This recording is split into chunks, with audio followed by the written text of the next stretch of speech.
Hey guys, இந்தியாவில் crypto கரன்சிஸ்க்கு டிடிஎஸ்னு ஒரு tax கொண்டு வந்திருக்காங்க. ஆல்ரெடி கிரிப்டோ கரன்சியில் நம்ம எடுக்கிற ப்ராஃபிட்டில் 30% டேக்ஸ் கட்டணும்னு சொல்லி ஒரு ஷாக் கொடுத்தாங்க. இப்போ இந்த டேக்ஸ் வேறு கொண்டு வந்திருக்காங்க. இந்த வீடியோவில் நம்ம டிடிஎஸ்னால் என்ன, அதை யார் யார் பே பண்ணணும் அப்படின்றத பற்றி பார்க்கலாம். அண்ட் லாஸ்ட்டாக இந்த டிடிஎஸ்ஸை அவாய்ட் பண்ணுறதுக்கு சில டிப்ஸ் இருக்குது, அதை பற்றி டீட்டெயிலாக பார்க்கலாம். ஸோ இந்த வீடியோவை லாஸ்ட் வரையாக பாருங்கள்.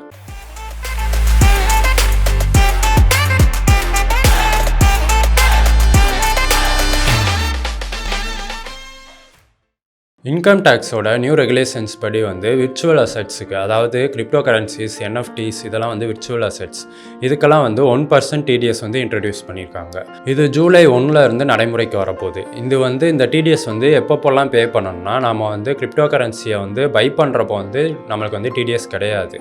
நம்ம அதே கிரிப்டோ கரன்சியை செல் பண்ணுறப்போ அதுக்கு டிடிஎஸ் பே பண்ணணும், 1% டிடிஎஸ் பே பண்ணணும். இந்த டிடிஎஸ் சார்ஜ் பண்ணுறதுக்கு ஒரு லிமிட்டும் செட் பண்ணியிருக்காங்க. ஒரு ஃபினான்ஷியல் இயரில் 10,000 ருபீஸ்க்கு கீழே நம்ம செல் பண்ணோன்னா நம்மளுக்கு டிடிஎஸ் பே பண்ண தேவையில்லை. இது 10,000க்கு மேலே பே பண்ணுறப்போ நம்ம டிடிஎஸ் 1% பே பண்ண வேண்டியது இருக்கும். இதை நம்ம இப்போ ஒரு எக்ஸாம்பிளோட பார்க்கலாம். இப்போ நம்ம 10,000க்கு ஒரு செல் ஆர்டர் ப்ளேஸ் பண்ணுறோன்னா அந்த ஆர்டரோட வேல்யூ 10,000. ஸோ அதில் 1% டிடிஎஸ், 10,000ல் 1% 100 ருபீஸ். அந்த 100 ருபீஸ் நம்ம டிடிஎஸ் பே பண்ண வேண்டியது இருக்கும். அப்புறம் அந்த எக்ஸ்சேஞ்சோட ஃபீஸ் இருக்கும். அது 0.2% இந்த மாதிரி ஒவ்வொரு எக்ஸ்சேஞ்சுக்கும் போட்டிருப்பாங்க. இந்த இதில் நம்ம 0.2% வச்சு பார்த்தோன்னா 10,000ல் 20 ருபீஸ் நம்ம பே பண்ண வேண்டியது இருக்கும். டோட்டலாக பார்த்தீங்கன்னா 9,880 ருபீஸ் நீங்கள் செல் பண்ணதுக்கப்புறம் உங்களுக்கு கிடச்சிருக்கும். 10,000 நீங்கள் செல் பண்ணுறப்போ உங்களுக்கு டிடிஎஸ் ப்ளஸ் டிரான்சாக்ஷன் சார்ஜ் போக 9,880 ருபீஸ் கிடச்சிருக்கும். ஆல்ரெடி சொன்ன 30% டேக்ஸுக்கும் இதுக்கும் என்ன டிஃப்ரென்ஸ்னால், அந்த 30% டேக்ஸ் நம்ம எப்போல்லாம் ப்ராஃபிட் பண்ணுறோமோ அந்த ப்ராஃபிட்லேருந்து 30% நம்ம பே பண்ண வேண்டிய வரும், டேக்ஸ் பே பண்ணணும். சப்போஸ் நம்ம லாஸ்ட்டில் இருந்தோன்னா அப்போ அந்த 30% டேக்ஸ் நமக்கு இருக்காது. இது டிடிஎஸ் எப்படின்னா, நம்ம எப்போல்லாம் செல் பண்ணுறோமோ அப்போ கண்டிப்பாக டிடிஎஸ் பே பண்ணணும். நீங்கள் லாஸ்ட்டில் இருந்தாலும் சரி, ப்ராஃபிட்டில் இருந்தாலும் சரி, எப்படினாலும் அந்த டிடிஎஸ் கண்டிப்பாக பே பண்ணுற மாதிரி இருக்கும். இதுதான் இது ரெண்டுக்கும் உள்ள டிஃப்ரென்ஸ். இப்போ இந்த 30% டேக்ஸ் இருக்குல்ல, அதுக்குள்ளே எக்ஸாம்பிளை நம்ம இப்போ பார்க்கலாம். இப்போது ஒரு ஃபினான்ஷியல் இயரில் நாம் 1 லேக்குக்கு கிரிப்டோ பை பண்ணுறோன்னா அதை அதே ஃபினான்ஷியல் இயரில் செல் பண்ணுறோம். அப்போ நீங்கள் 1 லேக்கு பை பண்ண கிரிப்டோ 1,50,000 ஆயிடுச்சு. ஸோ நம்ம 30% டேக்ஸ் எப்போல்லாம் ப்ராஃபிட் பண்ணுறோமோ அந்த ப்ராஃபிட்லேருந்து நம்ம டேக்ஸ் கட்டணும். இப்போ 50,000 நம்ம ப்ராஃபிட் பண்ணியிருக்கனால இதில் 30% டேக்ஸ்னால் 15,000 வரும், அதாவது 15,000 வரும். இந்த 15,000 நீங்கள் டேக்ஸ் பே பண்ணுற மாதிரி இருக்கும்.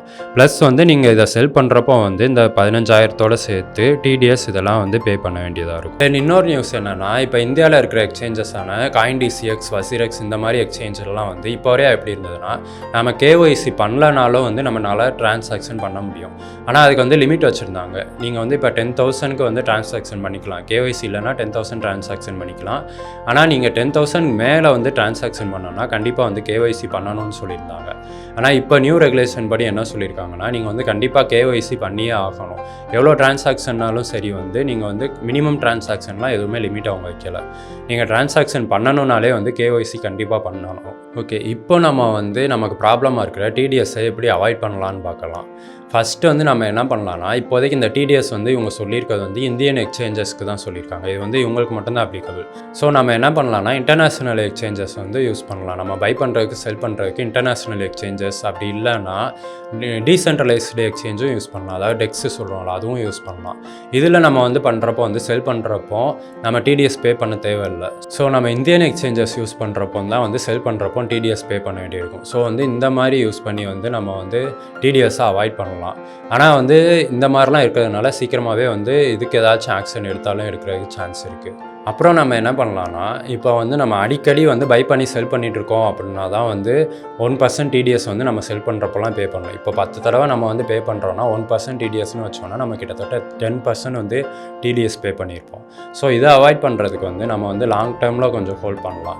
இன்வெஸ்ட்மெண்ட் பண்ணுறோம், லாங் டேர்ம் இன்வெஸ்டராக நீங்கள் இருந்தீங்கன்னா லாங் டைமுக்கு ஹோல்ட் பண்ணி அப்புறம் செல் பண்ணிங்கன்னா அந்த 1% மட்டும்தான் நீங்கள் பே பண்ணுற மாதிரி இருக்கும். இந்த வழியில் நம்ம டிடிஎஸ் அவாய்ட் பண்ண முடியாது. ஆனால் நம்ம கம்மி பண்ணலாம் நம்ம பே பண்ணுற டேக்ஸை. அப்புறம் லாஸ்ட் பாயிண்ட் வந்து ஐடி இன்கம் டேக்ஸ் பே பண்ணுறவங்களுக்கு. நீங்கள் வந்து இன்கம் டேக்ஸ் பே பண்ணுறவங்களா இருந்தீங்கன்னா ஃபினான்சியர் எண்டில் வந்து இன்கம் டேக்ஸ் பே பண்ணுறப்போ நீங்கள் வந்து இந்த டிடிஎஸை வந்து கிளைம் பண்ணி ரீஃபண்ட் வாங்கிக்கலாம். அந்த மாதிரியும் நீங்கள் பண்ணலாம். ஓகே கைஸ், இந்த வீடியோ உங்களுக்கு புரிஞ்சிருக்கும்னு நினைக்கிறேன். உங்களுக்கு புரிஞ்சிருந்ததுன்னா லைக் பண்ணுங்கள், உங்கள் ஃப்ரெண்ட்ஸ்க்கு வந்து இந்த நியூஸை ஷேர் பண்ணுங்கள். அண்ட் இந்த மாதிரி ஃபினான்ஷியல் கண்டென்ட்ஸ் உங்களுக்கு வேணும்னா நம்ம சேனலை சப்ஸ்கிரைப் பண்ணுங்கள். அடுத்த வீடியோவில் உங்களை பார்க்குறேன். தேங்க்யூ.